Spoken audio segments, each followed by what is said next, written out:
So the next topic is revocation or withdrawal of POI.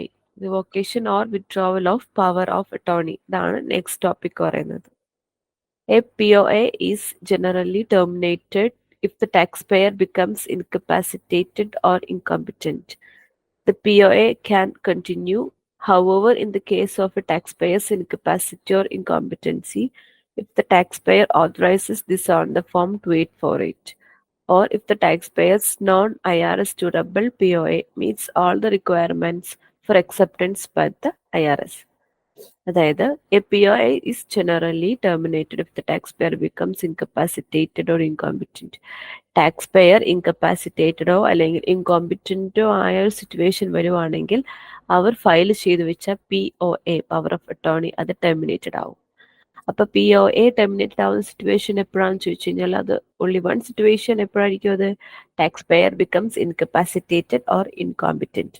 അങ്ങനത്തെ ഒരു situation വന്ന power of attorney എന്താവും terminated ആവും. അവർ ഇൻകപ്പാസിറ്റേറ്റഡ് അല്ലെങ്കിൽ ഇൻകോമ്പിറ്റന്റ് ആവുന്നത് എപ്പോഴാണ്? പല സിറ്റുവേഷൻസ് വരാം.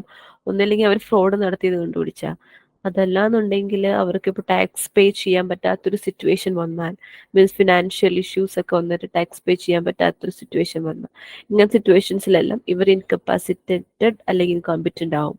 അപ്പം അങ്ങനെ വരുമ്പോൾ അവർ നേരത്തെ ഫയൽ ചെയ്തതോ അല്ലെങ്കിൽ ഈ വർഷം ഫയൽ ചെയ്തതോ ആയ പവർ ഓഫ് അറ്റോർണി ടെർമിനേറ്റഡ് ആവും. ഇനി ഇത് കണ്ടിന്യൂ ചെയ്യാം. എപ്പോ കണ്ടിന്യൂ ചെയ്യാം? ദ POA ക്യാൻ കണ്ടിന്യൂ എപ്പോ? However, in the case of a taxpayer's incapacity or incompetency, if the taxpayer authorizes this on the Form 2848. Form 2848 അവർ തങ്ങളുടെ ഇൻകപ്പാസിറ്റി അല്ലെങ്കിൽ ഇൻകോമ്പിറ്റൻസി വെളിപ്പെടുത്തിയാൽ അല്ലെങ്കിൽ അതിന്റെ റീസൺ കാണിച്ചു കഴിഞ്ഞാൽ അവർക്ക് ഒരുപക്ഷെ POA കണ്ടിന്യൂ ചെയ്യാൻ പറ്റും. പക്ഷെ അത് IRSന്റെ റൂൾസ് ആൻഡ് റെഗുലേഷൻസ് പ്രകാരം മാത്രം കേട്ടോ, എപ്പോഴും അങ്ങനെ പറ്റണമെന്നില്ല. ഓക്കെ, അപ്പോൾ അവർക്ക് ഇപ്പോൾ ടാക്സ് പേ ചെയ്യാൻ പറ്റുന്നില്ല, ഫിനാൻഷ്യലി ഒരുപാട് എന്തെങ്കിലും ഒരു ബുദ്ധിമുട്ടോ സിറ്റുവേഷൻ വന്നാൽ, അല്ലെങ്കിൽ അവരിപ്പോൾ ഫ്രോഡ് ചെയ്ത് പിടിക്കപ്പെട്ട അങ്ങനത്തെ സിറ്റുവേഷൻസിലൊക്കെ അവരുടെ POA ടെർമിനേറ്റഡ് ആകും. ഇനി ടെർമിനേറ്റഡ് ആവാതെ കണ്ടിന്യൂ ചെയ്യാൻ പറ്റുന്ന സിറ്റുവേഷൻ എപ്പോഴാണെന്ന് ചോദിച്ചു കഴിഞ്ഞാൽ, വൺസ് ഇപ്പോൾ അവരുടെ ആ ഒരു ഇൻകോമ്പിറ്റൻസി ഫോം 2848 കാണിക്കുവാണെങ്കിൽ, ഫയൽ ചെയ്യുന്ന സമയത്ത് കാണിക്കുവാണെങ്കിൽ, മേ ബി അവർക്ക് IRSന്റെ റൂൾസ് ആൻഡ് റെഗുലേഷൻസ് പ്രകാരം കണ്ടിന്യൂ ചെയ്യാവുന്നതാണ്. Okay, next, if the taxpayer or EA does not have a copy of the power of attorney that they want to revoke or withdraw, the EA or taxpayer must send the IRS statement of revocation listing the matters relevant. ഇപ്പോൾ എന്താ പറയുക, tax pair അല്ലെങ്കിൽ EAക്ക് power of അറ്റോർണിയുടെ copy ഇല്ല. അവർക്ക് ഏത് power of attorney ആണോ revoke ചെയ്യേണ്ടത് അല്ലെങ്കിൽ വിത്ഡ്രോ ചെയ്യേണ്ടത് എന്ന് വെച്ചാൽ അതിന്റെ കോപ്പി EAയുടെ കയ്യിൽ ഇല്ല. ഓക്കെ, EAയുടെ കയ്യിൽ ഇല്ല എന്നുണ്ടെങ്കിൽ അവരെന്ത് ചെയ്യുന്നു, ആ ലിസ്റ്റ് ഓഫ് മാറ്റേഴ്സ് റെലവൻറ്റ്, എന്തുകൊണ്ടാണ് പവർ ഓഫ് അറ്റോർണി റിവോക്ക് ചെയ്യുന്നത്, വിത്ഡ്രോ ചെയ്യുന്നത് എന്നുള്ള ലിസ്റ്റൊക്കെ എടുത്തിട്ട് ഒരു സ്റ്റേറ്റ്മെന്റ് ആക്കി IRS അയച്ചു കൊടുക്കും. ഓക്കെ, അപ്പോൾ ഒന്നില്ലെങ്കിൽ ടാക്സ് പെയർ തന്നെ പറയാ 2848 എന്ന് പറഞ്ഞ ഫോമിൽ കാണിക്കുക ഇന്ന കാര്യങ്ങൾ കൊണ്ടാണ് ടാക്സ് പെയർ ഇൻകോമ്പിറ്റന്റ് ആയത് അല്ലെങ്കിൽ ഇൻകപ്പാസിറ്റേറ്റഡ് ആയെന്ന് കാണിക്കുക. അതല്ലെങ്കിൽ EA ടാക്സ് പ്രിപ്പയർ ചെയ്യുന്ന ഒരു വ്യക്തി IRSനോട് പറയണം. സോ പറയാനായിട്ട് കോപ്പി ഇല്ല, റിവോക്ക് ചെയ്യാനായിട്ടുള്ള പവർ ഓഫ് അറ്റോർണിയുടെ കോപ്പി ഇല്ല എന്നുണ്ടെങ്കിൽ അവരെന്ത് ചെയ്യണം, ഒരു സ്റ്റേറ്റ്മെന്റ് തയ്യാറാക്കണം. എന്തൊക്കെ കാര്യങ്ങൾ കൊണ്ടാണ് ഈ ഒരു particular power of attorney revoke ചെയ്യുന്നത്, വിത്ഡ്രോ ചെയ്യുന്നത് എന്നുള്ളതിന്റെ മാറ്റേഴ്സ് കാര്യങ്ങളെല്ലാം ഉൾപ്പെടുത്തിക്കൊണ്ട് ഒരു സ്റ്റേറ്റ്മെന്റ് ആർക്ക് കൊടുക്കണം, IRSന് കൊടുക്കണം. ഓക്കെ, അതാണ് ഈ 2 പോയിന്റിലും പറയുന്നത്. നെക്സ്റ്റ് വരുന്നത്, imagine if you have completed your EA examination and is approached by a client who had been filing tax returns for a long period of time. നമ്മളിപ്പോൾ നമ്മുടെ എക്സാം എഴുതിയിട്ട് നമ്മളിങ്ങനെ എക്സാം ഒക്കെ എഴുതി ഒരു ഫേമിൽ വർക്ക് ചെയ്യാൻ വേണ്ടിയിട്ട് ഇങ്ങനെ ഇരിക്കുകയാണ്. അപ്പം നമുക്ക് ഒരു ക്ലയൻറ്റ് നമ്മുടെ അടുത്ത് വന്നിട്ട് പറയുകയാണ് അയാൾക്കൊരു ഹെൽപ്പ് വേണം. സോ ആ ക്ലയൻറ്റ് എന്ന് പറയുന്നത് filing tax for long period of time, കുറേ നാളായിട്ട് ടാക്സ് റിട്ടേൺ ഫയൽ ചെയ്യുന്ന വ്യക്തിയാണ്. സോ അയാളെ ടാക്സ് റിട്ടേൺ ഫയൽ ചെയ്യാൻ ഹെൽപ്പ് ചെയ്യണം. അപ്പം അങ്ങനെ വരുമ്പോൾ നമ്മൾ എന്ത് കാര്യങ്ങൾ ശ്രദ്ധിക്കണം അല്ലെങ്കിൽ എന്ത് കാര്യങ്ങൾ ചെയ്യണം എന്നാണ് നെക്സ്റ്റ് പഠിക്കാൻ പോകുന്നത്. ഓക്കെ, ഒന്ന്, ask her for prior tax returns, അതായത് മുൻ വർഷങ്ങളിലെ ടാക്സ് റിട്ടേൺസിന്റെ കോപ്പി ചോദിക്കുക. ഞാൻ പറഞ്ഞല്ലോ, കോപ്പി വെച്ചിട്ട് വേണം നമുക്ക് പ്രസന്റിലെ ടാക്സ് റിട്ടേൺ ഫയൽ ചെയ്യാൻ വേണ്ടിയിട്ട്. കാരണം എന്താണ്, IRSന്റെ കയ്യിൽ ഓൾറെഡി അവരുടെ കോപ്പീസ് ഉണ്ടാവും, അവർ കമ്പ്യൂട്ടറിൽ സ്റ്റോർ ചെയ്തിട്ടുണ്ടാവും. നമ്മളപ്പോൾ ഈ വർഷത്തെ ഡീറ്റെയിൽസ് മാത്രം ചോദിച്ചു ടാക്സ് റിട്ടേൺ ഫയൽ ചെയ്ത് കഴിഞ്ഞാൽ അത് നമുക്ക് ഇഷ്യൂ വരും. സോ നമ്മൾ മുൻകാലങ്ങളിലെ ടാക്സ് റിട്ടേൺ ഫയൽ ചെയ്ത കോപ്പി അവരോട് ചോദിക്കുക. ആ കോപ്പി വെച്ച് കമ്പയർ ചെയ്തിട്ട് വേണം മറ്റേ ടാക്സ് റിട്ടേൺ പ്രിപ്പയർ ചെയ്യാനായിട്ട്. Okay, next have a deeper look into it. Copy തരുമ്പോൾ നമ്മൾ സൂക്ഷിച്ച് നോക്കുക അവർ ഈ വർഷം തന്നിരിക്കുന്ന ഡീറ്റെയിൽസ് സെയിം ആണോ, അല്ലെങ്കിൽ എന്തെങ്കിലും കൂട്ടലോ കുറച്ചലോ ഉണ്ടെന്നുണ്ടെങ്കിൽ അതിന് പ്രൂഫ് ചോദിക്കുക. എല്ലാത്തിനും പ്രൂഫ് ചോദിക്കുക. ഇപ്പോൾ ഇൻകം അവർ കൂട്ടിയാ കാണിച്ചെങ്കിൽ ആ കൂട്ടി കാണിച്ചത് ഏത് ഇൻകമാണ്, എവിടെയാണ് ഇൻകം കൂടി കിടക്കുന്നത്, സോ അതിന്റെ പ്രൂഫ് വയ്ക്കുക. അസറ്റ് കൂടിയാണോ കാണിച്ചിരിക്കുന്നത്, പ്രൂഫ് വയ്ക്കുക. എക്സ്പെൻസ് കൂടിയാണോ കാണിച്ചിരിക്കുന്നത്, പ്രൂഫ് ചോദിക്കുക. എല്ലാത്തിനും പ്രൂഫ് വയ്ക്കുക. പ്രൂഫ് ഇല്ലാതെ ഒരു കളി ഇവിടെ ഇല്ല. എല്ലാത്തിനും പ്രൂഫ് വെക്കണം നമ്മൾ. Okay, understand Har financial life. Financial life എന്ന് പറഞ്ഞു കഴിഞ്ഞാൽ ജോലി എന്താ, ഏതൊക്കെ സോഴ്സിലൂടെ ഇൻകം കിട്ടുന്നുണ്ട്, അവർ പറഞ്ഞാൽ മാത്രം പോരാ, നമ്മൾ അതിന്റെ പ്രൂഫ് ആണ് വേണം. അവരുടെ ജോലി എന്ന് വെച്ചാൽ ജോലി റിലേറ്റഡ്, വർക്ക് റിലേറ്റഡ് പ്രൂഫ് ചോദിക്കാം. അവർക്ക് എക്സ്ട്രാ ഇൻകം സോഴ്സസ് ഉണ്ടെന്നുണ്ടെങ്കിൽ ആ എക്സ്ട്രാ വരുന്ന ഇൻകം സോഴ്സസിന്റെ പ്രൂഫ് ചോദിക്കുക. Okay, next try to know what is IRS interest on clients return. Okay, next ask her for other details for the filing purpose for current years ആണ്. അതായത് ഇപ്പം ഈ മുൻവർഷങ്ങളിൽ തന്നേക്കുന്ന ഡീറ്റെയിൽസിൽ നിന്ന് വ്യത്യാസം വരാവുന്നതെന്ന് വെച്ച് കഴിഞ്ഞാൽ, ഇപ്പോൾ ചിലപ്പോൾ മുൻവർഷങ്ങളിൽ ഫയൽ ചെയ്തത് സിംഗിൾ എന്ന് പറയുന്ന ഒരു ഫയലിംഗ് സ്റ്റാറ്റസിലായിരിക്കാം. ഈ വർഷം വന്നു കഴിയുമ്പോൾ ചിലപ്പോൾ അവർ മാരിഡ് ആവാം. സോ മാരിഡ് ഫയലിംഗ് സെപ്പറേറ്റ്ലിയോ മാരിഡ് ഫയലിംഗ് ജോയിന്റ്ലിയോ ആവാം. അപ്പോൾ അവരോട് ചോദിക്കുക മാരിഡ് ആണോ സിംഗിൾ ആണോ. പിന്നെ അവരുടെ അഡ്രസ്സ് വ്യത്യാസം വരാം. ഇപ്പോൾ വേറെ സ്ഥലത്തായിരിക്കും ഇപ്പോൾ താമസിക്കുന്നത്, സോ അത് ചോദിക്കുക. ജോലി ചേഞ്ച് ചെയ്തിട്ടുണ്ടാവാം, പുതിയൊരു ജോലി കയറി കാണും, അത് ചോദിക്കുക. ചിലപ്പോൾ ഇൻകം കൂടി കാണും. മുൻവർഷങ്ങളിൽ ഒരു ജോലി മാത്രമേ ഉണ്ടാവുള്ളൂ, ഈ വർഷമായപ്പോൾ അവർക്ക് എക്സ്ട്രാ ഇൻകം കിട്ടുന്ന വേറെ എന്തെങ്കിലും സോഴ്സും കൂടി കാണും, അത് ചോദിക്കുക. അത് അവർക്ക് ചോദിച്ച് മനസ്സിലാക്കിയാൽ പോരാ, ഈ പറഞ്ഞ എല്ലാത്തിനും പ്രൂഫ് വേണം. പ്രൂഫ് കാണിക്കണം നമ്മൾ. നമുക്ക് വേണ്ടി മാത്രമല്ല, IRSനും അത് ബോധ്യപ്പെടണം. അതുകൊണ്ട് പ്രൂഫ് വേണം. ഓക്കെ, അപ്പം നമ്മളിപ്പോൾ ഒക്കെ പഠിച്ചു കഴിഞ്ഞ് ജോലിക്ക് കയറി ഒരു ക്ലയന്റ് നമുക്ക് നമ്മുടെ അടുത്ത് വന്നിട്ട് പറയാണ് അവർക്ക് ടാക്സ് ഫയൽ ചെയ്യാൻ വേണ്ടി ഹെൽപ്പ് ചെയ്യണമെന്ന് പറയുമ്പോൾ ആദ്യം നമ്മൾ ഓടിച്ചാടി 1000 രൂപ തന്നാൽ ഞാൻ നിങ്ങൾക്ക് ടാക്സ് ഫയൽ ചെയ്ത് തരാം എന്നും പറഞ്ഞ് ഓടിച്ചാടി പൈസ വാങ്ങി അവരോട് കണ്ണി ഇൻഫർമേഷനൊക്കെ ചോദിച്ച് നമുക്കറിയാവുന്നത് പോലെയൊക്കെ ഫില്ല് ചെയ്ത് ഏപ്രിൽ 15 ആകുമ്പോൾ IRSൽ സബ്മിറ്റ് ചെയ്യുന്നതല്ല നമ്മൾ ചെയ്യേണ്ടത്. പകരം ആദ്യൊരു ക്ലയന്റ് വരുമ്പോൾ സ്റ്റെപ്പ് ബൈ സ്റ്റെപ്പ് ചെയ്യുക. ആദ്യം നമ്മൾ അവരുടെ അടുത്ത് പ്രീവിയസ് ഇയേഴ്സിലെ ടാക്സ് റിട്ടേൺ ഫയൽ ചെയ്ത കോപ്പീസ് ചോദിക്കാം. അവർ ആ കോപ്പി തന്നില്ല എന്നുണ്ടെങ്കിൽ നമ്മൾ IRSനോട് ചോദിക്കാൻ പറയുക. IRSന്റെ കയ്യിൽ ഡെഫിനറ്റ്ലി ഉണ്ടാവും. കാരണം എല്ലാ ഇൻഫർമേഷൻസ് അവർ CAF എന്ന് പറയുന്ന സെൻട്രലൈസ്ഡ് കമ്പ്യൂട്ടറിൽ സ്റ്റോർ ചെയ്യുന്നത് കൊണ്ട് IRSന്റെ കയ്യിൽ കോപ്പീസ് ഉണ്ടാകും. IRSന്റെ കയ്യിൽ നിന്ന് കോപ്പി ചോദിക്കുക. കോപ്പി കിട്ടിക്കഴിയുമ്പോൾ നമ്മൾ എന്ത് ചെയ്യണം, കമ്പയർ ചെയ്യുക. ഈ വർഷത്ത് നമ്മുടെ ടാക്സ് പെയർ നമുക്ക് തന്നിട്ടുള്ള ഡീറ്റെയിൽസ് എല്ലാം പക്കയാണോ കറക്റ്റ് ആണോ എന്ന് കമ്പയർ ചെയ്യുക. അഡീഷണൽ ഡീറ്റെയിൽസ് ഉണ്ടെങ്കിൽ അതും ചോദിക്കുക.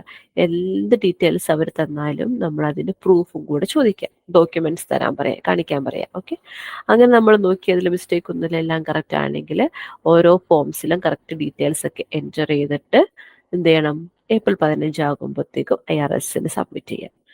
ഇനി ഇവിടെ ഇതിന്റെ ഇടയ്ക്ക് വരുന്ന ഒന്നാണ് ഈ ഫോം 2848ഉം ഫോം 8821 പവർ ഓഫ് അറ്റോർണിയുടെ. ഓക്കെ, ഇനി ഇപ്പൊ നമുക്ക് ടാക്സ് പെയർ നമുക്ക് ഫുൾ അതോറിറ്റി അല്ലെങ്കിൽ ഫുൾ അക്സെപ്റ്റബിലിറ്റി തരുവാണെന്നിരിക്കും. ഒരു ടാക്സ് പെയറിന്റെ എല്ലാ ഇൻഫർമേഷൻസ് ആക്സസ് ചെയ്യാൻ, ബോത്ത് കോൺഫിഡൻഷ്യൽ ആയിക്കോട്ടെ, പേഴ്സണൽ ആയിക്കോട്ടെ, ടാക്സ് റിലേറ്റഡ് ആയിക്കോട്ടെ, അവരുടെ ഫിനാൻഷ്യൽ റിലേറ്റഡ് ആയിക്കോട്ടെ, എന്തായിക്കോട്ടെ, എല്ലാ ഇൻഫർമേഷൻസ് ഗ്യാദർ ചെയ്യാനും ആക്സസ് ചെയ്യാനും അത് ഫയൽ ചെയ്യാനുള്ള ഒരു authority tax pair tax prepare ചെയ്യുന്ന ആൾക്ക് കൊടുക്കുകയാണെങ്കിൽ അത് ഫോം 2848ൽ പറഞ്ഞിരിക്കണം.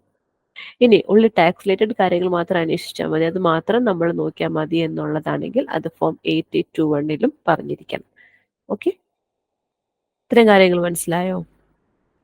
അതുപോലെ തന്നെ നമ്മൾ സൈൻ ചെയ്യുന്ന കാര്യം റീഫണ്ട് കളക്ട് ചെയ്യുന്ന കാര്യം നമ്മൾ പഠിച്ചു. സൈൻ ചെയ്യുന്ന കാര്യം എന്തായിരുന്നു, ഒരു സൈൻ ചെയ്യുന്ന കാര്യമായാലും റീഫണ്ട് ചെയ്യുന്ന കാര്യമായാലും ഒരിക്കലും ടാക്സ് പ്രിപ്പയർ ചെയ്യുന്ന ഒരാൾക്ക് അതൊന്നും അലൗബിൾ അല്ല. ഓക്കെ, ടാക്സ് പെയറിന് പകരമായി റീഫണ്ട് എമൗണ്ട് കളക്ട് ചെയ്യാനോ അല്ലെങ്കിൽ ടാക്സ് പെയറിന് പകരമായി അവരുടെ ഫോമിൽ പോയി സൈൻ ചെയ്യാനോ ഒന്നും ഒരു ടാക്സ് പ്രിപ്പയർക്ക് പറ്റില്ല. പകരം ടാക്സ് പേയർ നിർദ്ദേശിക്കുന്ന അവരുടെ വിശ്വസ്തരായ ഒരു റിപ്രസെൻറ്റേറ്റീവിന് വേണമെങ്കിൽ IRSന്റെ റൂൾസ് ആൻഡ് റെഗുലേഷൻസ് പ്രകാരം അല്ലെങ്കിൽ സർക്കുലർ 230 പറഞ്ഞിരിക്കുന്ന കോഡ് ഓഫ് കണ്ടക്ട് പ്രകാരം ആ റിപ്രസെൻറ്റേറ്റീവിന് റീഫണ്ട് എമൗണ്ട് കളക്ട് ചെയ്യാൻ പറ്റും. അതുപോലെ തന്നെ നമ്മുടെ ടാക്സ് പേയറിന് പകരം സൈൻ ചെയ്യാനും പറ്റും. What to do if prior years tax returns are not available? അതായത് പ്രീവിയസ് ഇയറിലെ കോപ്പി ടാക്സ് റിട്ടേൺ ഫയൽ ചെയ്ത കോപ്പി അവൈലബിൾ അല്ല എന്നുണ്ടെങ്കിൽ എന്ത് ചെയ്യും? So, a copy of prior year's IT returns, that means income tax returns, may be obtained from IRS by requesting in Form 4506. Form 4506 file ചെയ്ത് IRSന് കൊടുത്തു കഴിഞ്ഞാൽ നമുക്ക് എന്ത് കിട്ടും? പ്രീവിയസ് ഇയേഴ്സിലെ IT ഫയൽ ചെയ്ത് കോപ്പി കിട്ടും. Okay, this copy may be provided for current tax year and as far as 6 years. അതായത് current tax ഇയറിലേക്ക് മാത്രമല്ല 6 വർഷത്തെ മുന്നത്തെ 6 വർഷത്തെ കോപ്പീസും അവൈലബിൾ ആയിരിക്കും. ഓക്കെ, നമുക്ക് എത്ര കോപ്പീസ് വേണമെങ്കിലും 6 വർഷം വരെയുള്ള എത്ര കോപ്പീസ് വേണമെങ്കിലും നമുക്ക് അവൈലബിൾ ആണ്. ഓക്കെ, എങ്ങനെ അവൈലബിൾ ആകുന്നു വെച്ച് കഴിഞ്ഞാൽ ഫോം 4506 ഫയൽ ചെയ്താൽ മാത്രം.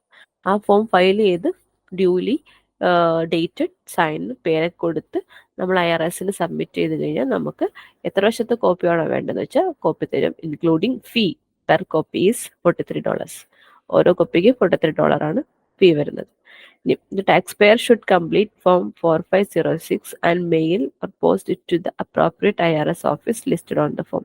എന്നിട്ട് ഈ 4506 ഫയൽ ചെയ്തിട്ട് ഒന്നില്ലെങ്കിൽ അത് മെയിൽ ചെയ്യുക അല്ലെങ്കിൽ പോസ്റ്റ് ചെയ്യുക. ഇത് രണ്ടിൽ ഏതെങ്കിലും ഒന്ന് ചെയ്യണം IRSന്. ഓക്കെ, അപ്പൊ നമ്മളിപ്പം പഠിച്ച ഫോം 1040 അത് ഇൻഡിവിജ്വലിൽ വരുന്ന മെയിൻ ആയിട്ടുള്ള ഫോം. പിന്നെ പഠിച്ച ഫോം എന്ന് പറയുന്നത് 2848 പവർ ഓഫ് അറ്റോർണി ഫുൾ ആയിട്ട് കൊടുക്കുന്നത്. ഫോം 8821 ഓൺലി ടാക്സ് റിലേറ്റഡ് കാര്യങ്ങളിലുള്ള പവർ ഓഫ് അറ്റോർണിയാണ് 8821. പിന്നെ ഇപ്പൊ പഠിച്ച ഫോം 4506 എന്തിനു വേണ്ടായിരുന്നു? പ്രീവിയസ് ഇയേഴ്സിലെ കോപ്പി ഒന്നും അവൈലബിൾ അല്ലെങ്കിൽ ആ കോപ്പി കിട്ടാൻ വേണ്ടി IRSനോട് റിക്വസ്റ്റ് ചെയ്യുന്ന ഫോമാണ് ഫോം 4506. അതിന് എമൗണ്ട് വരുന്നുണ്ട്. എത്രയാണ്? $43 ആണ് എമൗണ്ട്. എത്ര വർഷം വരെയുള്ള കോപ്പീസ് നമുക്ക് കിട്ടും? 6 years വരെയുള്ള കോപ്പീസ് കിട്ടും. ഈ ഒരു ഫോം അത് മെയിൽ ചെയ്യാം അല്ലെങ്കിൽ പോസ്റ്റ് വഴി അയച്ചു കൊടുക്കാം IRSന്. ഓക്കെ, ഇനി അടുത്തത് next time to get copy. ഇനി നമുക്ക് ആ ഒരു കോപ്പി എത്ര സമയത്തിനുള്ളിൽ നമ്മുടെ കയ്യിൽ കിട്ടും എന്നാണ് ചോദിക്കുന്നത്. 75 days from the day IRS receives request for കോപ്പിയാണ്.